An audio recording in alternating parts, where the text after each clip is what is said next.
Good evening everyone, welcome back to your beloved Drawback chess speedrun number 2. As usual, today we are also playing 3 games. There is absolutely no difference between November, December and other months of the year. And without any further ado, let's get into today's content. First game is played at 3230. Friendly fire, can only move to squares defended by your other pieces. Okay, that sounds like the most annoying thing ever. Reveal drawback to opponent. My opponent counter revealed, Medusa. Any pieces that are currently attacked by your opponent's queen are turned to stone and can't move. Aha. I see. Now that makes things very complicated. My queen can restrict his pieces, but my drawback restricts my pieces, and my pieces restrict my queen. This may become an absolute bloodbath. E6. Alright.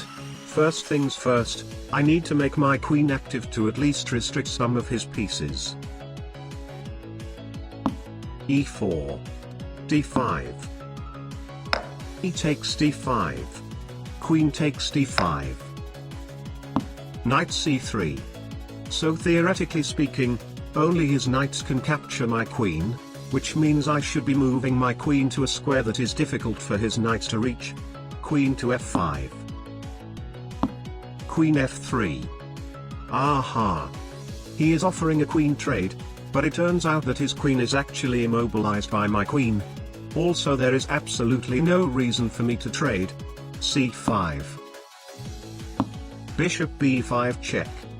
C takes D5, opening up the queen to immobilize his bishop would have been real cool. Unfortunately my drawback is preventing all the conveniences. Bishop D7 instead. Take bishop E3. Develop. Long castle. Knight D5. His knights are the only things that can capture my queen, so if I can somehow trade them down, my queen will be invincible. Very convenient. E takes D5. D takes C5. Aha. So this guy is baiting me to recapture his pawn, which actually blunders a piece because after bishop takes, my knight cannot recapture as that square wouldn't be defended by any other pieces.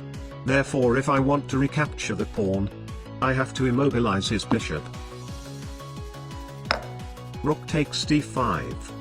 That was a good move, it wins a pawn, but now I can immobilize his rook for a while. Bishop takes C5. A3. Aha. Queen takes E3 check. His king cannot move according to his drawback, but unfortunately this is not a checkmate because he can move his rook back to block the check.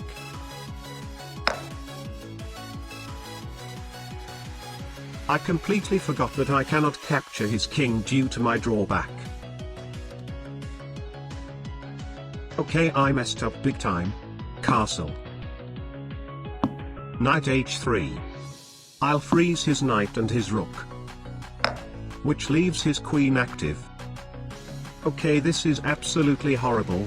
If he keeps his pieces very far away from each other, my queen cannot immobilize them all. Even queen C6 looks very strong right now, cannot be played because of my drawback. And now he's threatening to capture my rook, which I cannot recapture. Rook E8. Rook E1. He is sacrificing his rook. There must be an ulterior motive behind this, but since I'm obviously not a coward, queen takes C1 check. Rook takes F7. Aha. I understand now. Rook takes F7. Queen takes F7 check.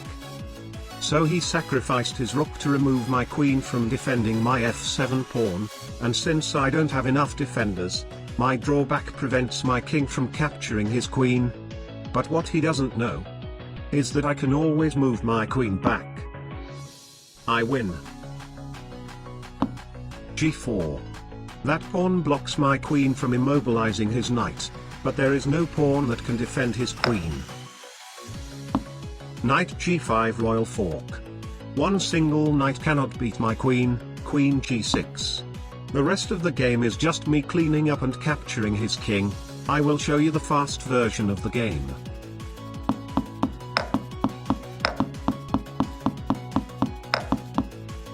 And of course I'll take his king with the pawn.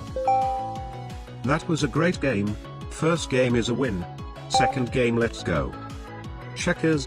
You must capture if able. Absolutely horrifying. Reveal drawback to opponent. E4. Now what do I do? If I push any of my center pawns, there is always ways for him to force me to blunder my pieces. A6.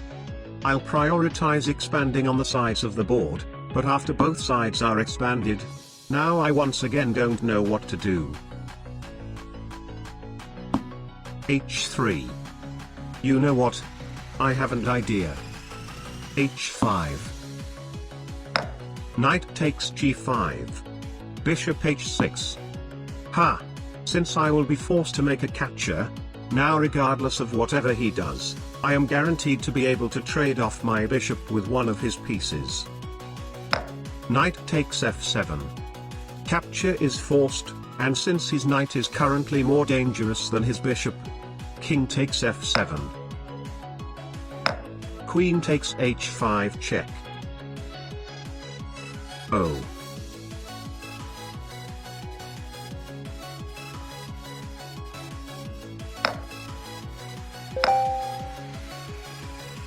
Alright, it's fine. 1 win and 1 loss. Third game, let's go. Colorblind, can't move to squares of one color. Re-randomized every move. Aha. An RNG-based drawback, which means my opponent won't be able to fully take advantage of it as he also doesn't know what is coming next. Reveal drawback to opponent. Must move to dark square. D4. Heck, even I don't know what is coming next. This drawback is more of a psychological drawback instead of an actual positional one. D5. Must move to dark square again. Bishop F4. I mean, now E5 has a 50% chance of winning my bishop, as it is a 50-50 of whether I roll a white square or a dark square. But of course I cannot afford to play passively just because I am scared of my own drawback. This drawback is basically a testosterone check. F6. Must move to light square. Knight F3. E5. Must move to light square again. I'm losing my bishop here. E4, the confusion tactic. D takes E4. Aha. Must move to dark square, but since I'm under a double attack, it is physically impossible to save both of these pieces. Knight takes E5 should be the best choice. And he doesn't capture. Aha. I see. This must have something to do with his drawback. And in fact, he also did refuse to capture my bishop just a few moves earlier. Maybe that wasn't because he thinks D takes E4 was a better move. Therefore, based on the current information, I think we can come down to two possibilities.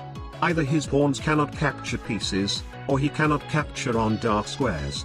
And though I'm leaning more toward the second case, being biased is never a good idea. Bishop C4. Give me a light square. A6. Must move to dark square. Not very convenient. C3. B5. Must move to dark square again, and even though I really want to punch my monitor right now, this is actually not very bad, because through B5, now I can be 90% sure that his drawback is in fact he cannot capture on the dark squares, because had it been his pawns cannot capture pieces, there is absolutely no reason for him to spend 2 moves on his pawns to attack my bishop. Therefore, bishop to H6. My bishop on H6 and my knight on E5 are both significantly more dangerous than the bishop on C4, so we'll see which piece he is capturing. B takes C4. Ha! That has just completely confirmed my theory is true, and since we have already known his drawback, it is time to use the queen and absolutely destroy his position. Knight D7. Must move to dark square. Queen B4. Threatening queen takes F8. Checkmate in 1.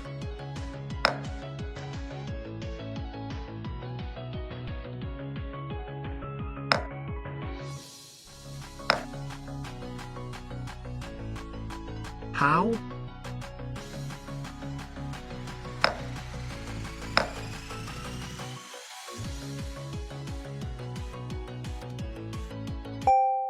Your opponent's drawback was secret garden.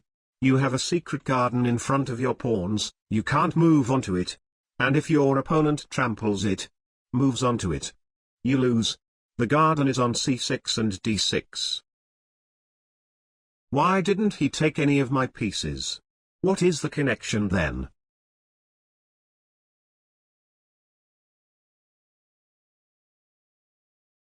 What the f-